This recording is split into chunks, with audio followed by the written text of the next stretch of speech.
One. On behalf of CrossCheck Media and Biz Talk Today TV, welcome everyone to the Money Path. I am your host, Todd Schoenberger, on this Fed decision rate day, I should say. And with me today to break it all down is Jed Ellerbroek. He is the portfolio manager at Argent Capital Management in St. Louis. Jed, I got to say, with the markets, as you know, we've been hitting higher highs, it seems like every day or every other day, and all in anticipation of the Fed interest rate cut. What do you think, though, after the decision is made this afternoon? Do you feel that maybe the markets would then start saying, okay, let's start focusing elsewhere? Or do you believe the rally will continue, and why? Hey Todd, thanks for having me back. Gosh, I'd love it if the market were a little bit less obsessed with interest rates. It feels like over the last few months, that's been the main thing driving the equity markets, and the market's priced in a whole bunch of interest rate cuts here over the next 6 or 9 months to finish Powell's term. Um, I think today we're going to see a 25 basis point rate cut. I think that's been fairly well telegraphed, but I think maybe the bigger unknown is what that dot plot will look like, the range of future projections that the Fed board voting members expect. And there's obviously more variance in opinion on that Fed board today than there was 6 months ago. There are people that want to cut rates pretty aggressively. There are a couple of those. There are a few that are kind of dragging their heels and want to see more inflation data before agreeing to cut rates. So we might see more variance there in the dot plot than we typically see, and I'm curious to see how the market responds to that So, here later this afternoon. so with the four remaining meetings this year, and all expectations, obviously they will be cutting. It's just a question of how much now. But what's your forecast for the rest of the year for the final four meetings? Do you see two cuts, three cuts, four cuts? Yeah, there are three meetings this year, including today's. Okay. I expect, two or three cuts, probably 25 basis points per meeting through the end of the year. And then, his term goes through, I believe, May of 2026.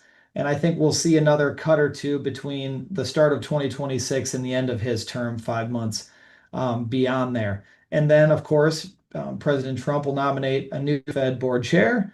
And your guess is as good as mine on who that'll be and what they'll want to do and how quickly they'll be able to move the committee and convince them to lower rates further, which is obviously Trump's goal.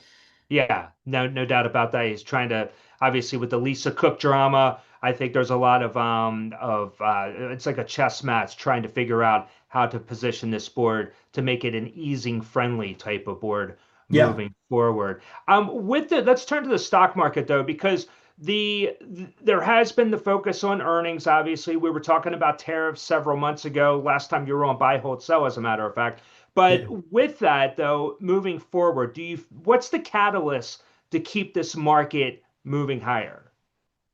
Yeah, I think AI infrastructure is probably the biggest catalyst that's been moving the market over the last couple of years. And you'd have a hard time convincing me that it's going to be different going forward. That's the market's focus. This AI infrastructure group includes, of course, NVIDIA and Broadcom, the two big AI accelerator chip manufacturers. Um, but then, of course, the hyperscalers that are buying a lot of those chips, then the networking companies that are selling alongside NVIDIA, Monolithic Power, Arista, et cetera. So yeah, that's what's been driving GDP growth and CapEx spending across our economy, and I expect that's going to remain the market's key focus. I think at this point, we understand that that group of companies is going to be growing their AI infrastructure revenue, anywhere from 30 to 50, 60% in 2026. I think we're kind of debating 2027, and we're also debating um, how much demand China is going to have for NVIDIA's chips, given the trade negotiation and political back and forth that is driving a lot of drama, day to day here in the markets, including this week with their negotiation in Spain. So with the AI sector, let's talk about that a little bit. So do you feel, is it in your opinion though, that say the country does fall into a recession, do you see these AI companies being recession proof? Yeah, I think it depends on which category of AI businesses you're talking about. We think about it in Okay. terms of three groups. The first is that infrastructure bucket, NVIDIA and Broadcom, most notably. The second group are the platform businesses. So Amazon's AWS, Microsoft Azure, Oracle now, Google's GCP. They're the businesses that provide cloud computing services that connect AI tools with businesses and consumers using them. And then the third group is software, devices, robotic platforms, kind of the end use of AI. The infrastructure group has been the best performing category for years now. That continues this year. This year, I think we've seen those platform businesses in the middle start to participate. Oracle's huge move last week. Google's been doing a moonshot for the last 6 months. Microsoft's been performing great. Amazon has probably been the laggard there, but it's mostly because they haven't bought as many NVIDIA chips as their customers want, and so that's restrained their revenue growth at AWS. I Hmm. think they'll get that straightened out and will join the rest of the group here over the next year. But then that software devices group has been a big laggard. Investors are seeing accelerating revenue growth from the infrastructure group and now the platform group, but that hasn't happened in software yet. Investors really want to see that. The best performing stock in that kind of device software group has been Meta. And ironically enough, they're the one that's been showing accelerating revenue growth. AI tools are uniquely conducive to the digital advertising business. It's boosting revenue growth. It's also helping to reduce costs. So Meta and Google have been perfectly positioned to benefit from that. If the AI software group can start to show accelerating revenue growth by cross-selling AI tools on top of their existing software, I think that would get those stocks moving for the first time in a while. Um, Hmm. if Okay. that doesn't happen, this level of infrastructure spending isn't going to pay off, and Really? we so the infrastructure group that is spending that businesses are doing to make these AI tools possible. If we're not seeing the revenue flow through in devices and software and new robotic platforms, etc., um, that AI CapEx spending can't sustain at this level.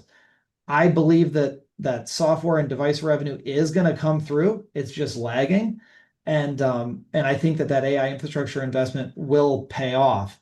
Um, but yeah, we need to see software revenue growth accelerate, and in order for that AI infrastructure spend to continue. Well, I know you're an AI expert. That's why we like having you on our shows. But can you break that down a little bit on the software side? Do you have any names that you're focused on at this time? Yeah, yeah. In our Argent large cap portfolio, there's an ETF out there. The ticker's A big. What we're trying to do is invest in software businesses that have leading positions within their industry vertical or customer group. That means they have more data on of their customers' data than anybody else, and that's going to allow them to make better AI tools and thus sell, AI tools better than their peers. A couple stocks that I can list for you. One, ServiceNow. Um, their software is typically sold to large enterprises. It's more back office software that helps an enterprise track its IT spending and all their devices. They're venturing now into CRM software in competition with Salesforce a little bit. Uh, they have an AI tool that they are upselling their customers on. That's going well. It's early though. They've made an acquisition or two that they think is going to make their AI tools more compelling. And we think that's going to be a winner. Another one is Intuit. That's the consumer tax and small business software Hmm. or small business accounting software company that we're all familiar with. Yep. They are by far the largest tax and small business accounting software company. They have the customer data.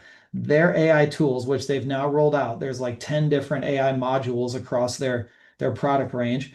I think they're going to be really successful upselling AI tools to their customer base, far more successful than their peers, and that's going to make their already dominant position even more so. They're hosting an analyst day tomorrow where I'm looking forward to hearing more about those new products and how they're penetrating their customer base. And then finally, Tyler Technologies.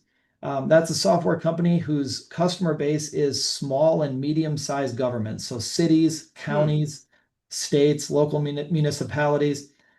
They are the dominant software provider to that group of customers, powering everything from utility billing systems to traffic fee systems, park rentals, court systems, county accounting, systems. And same thing. They're going to add AI functionality on top of their existing software. They already have a dominant position. They have the most customer data. They should be able to fashion AI tools that are better than what their peers are preparing. So that's kind of the investment thesis that we're pursuing with that AI software group. So on the AI software infrastructure, et cetera, do you think that it doesn't matter what the Fed does? I mean, are they able to avoid the noise coming out of the Fed?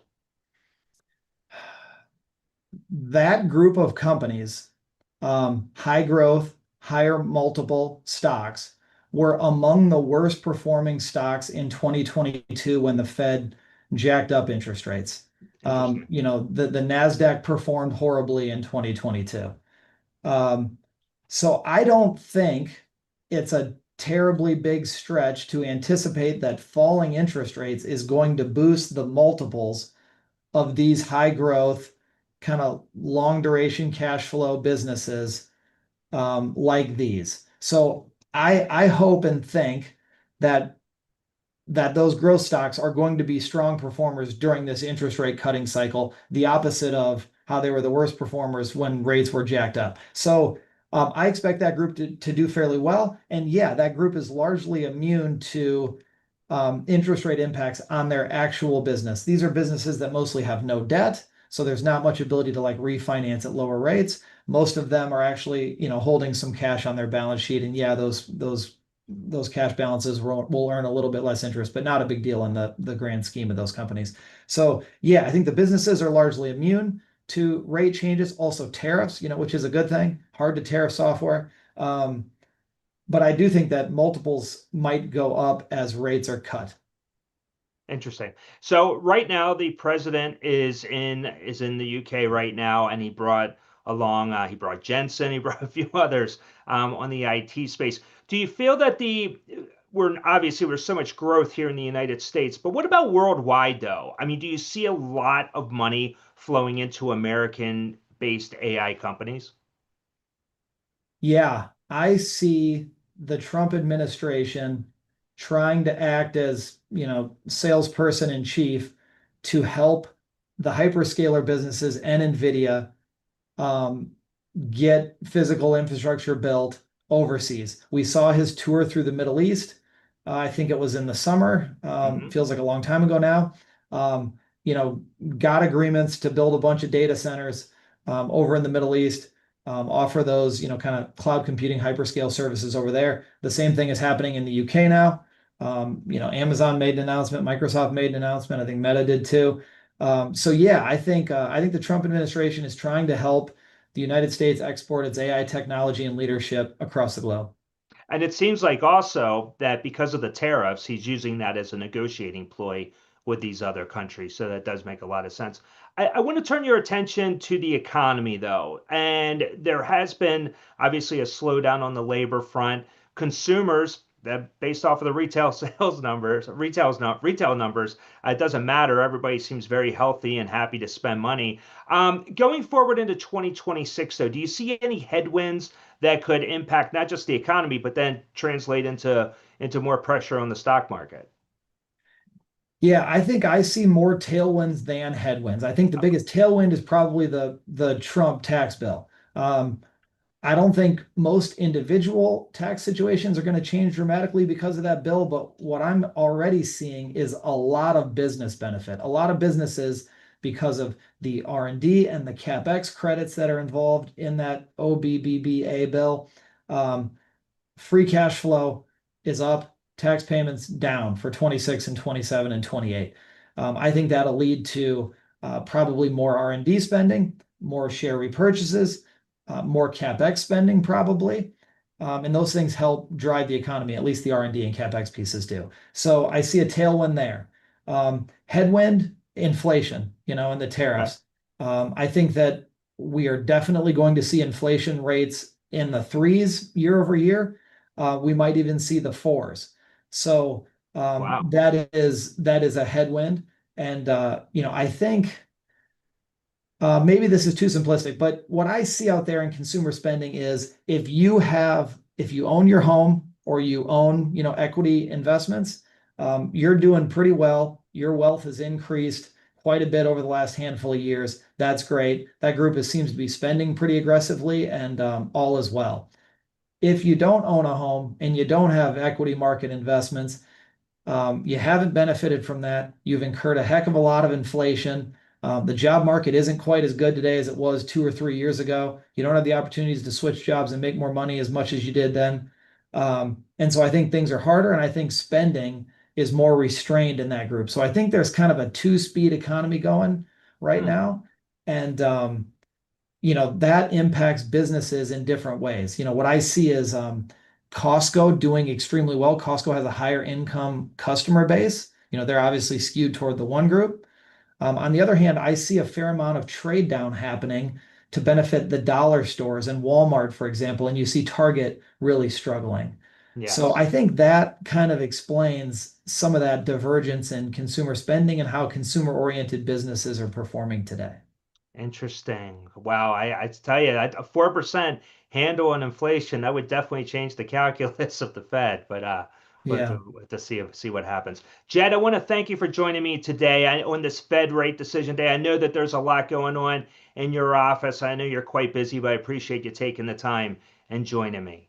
Have a great day. Thanks so much. You too, Jed. All right. So, on behalf of Jed Ellerbrook, I am Todd Schoenberger. Thank you once again for joining us on the Money Path. Coming up at 2 o'clock today, we have a special live show with Jose Torres, the senior economist at IBKR. And you want to hear what he has to say once that decision is made.